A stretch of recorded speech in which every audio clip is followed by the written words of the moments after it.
being true to the best of what you are, is an integral fable of personal development and transformation. A farmer was out walking with a guest, who was a hunter.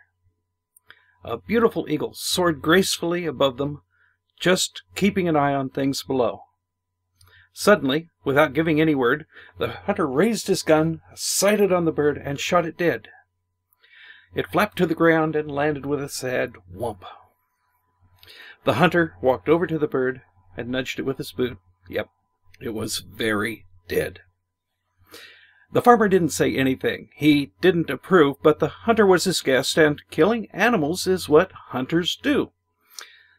Knowing that the eagle had its nest in a nearby tree, the farmer climbed up, swaying in the breeze, reached into the nest, and put the two small eagles in the large pockets of his baggy pants. Protecting living things and helping them to grow is what farmers do. When they got back to the house, the farmer put the eagles with his chickens.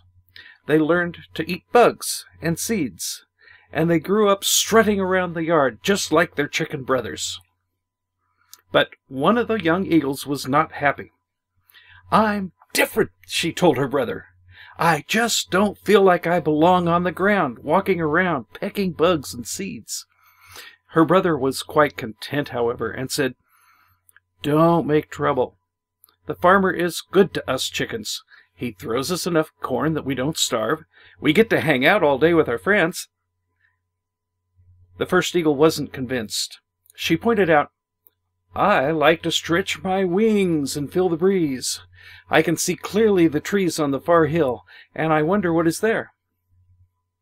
Her brother said, "Your eyes are good enough to find bugs. Bugs don't move fast, and they don't take any trouble to swallow."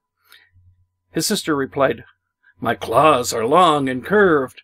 I wish I could wrap them around things instead of just standing in the dirt. My beak is stronger and more curved than my chicken brothers. I think that I am better suited for other work." Her brother said, "Just relax. Your claws and beak are fine.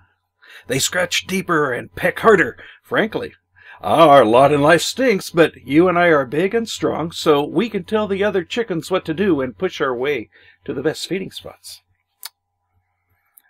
An owl had been listening to the conversation from a nearby tree.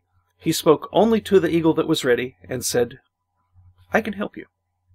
You are right that you are different.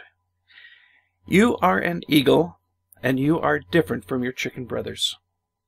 You're also different from your eagle brother, because he is content with the situation, while you want to discover the best of what you are."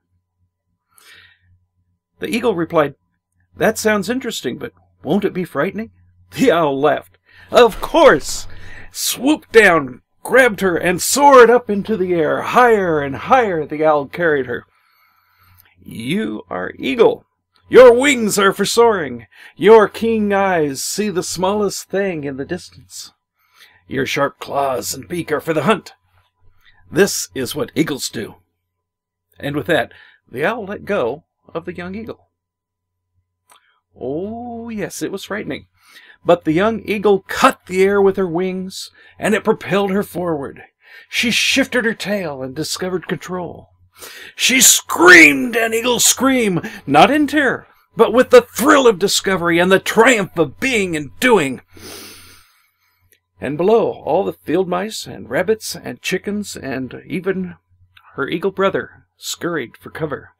Above, the eagle caught the rising breeze and thought about what had just happened. Over and over, starting with the struggle to hatch out of her shell, she had had to make changes. There always came a problem that was too important to ignore. Sometimes she had to solve the problem herself, and sometimes someone else, like the owl, helped. It was frightening and frustrating, and always uncertain and very hard work, but the change was worth the effort.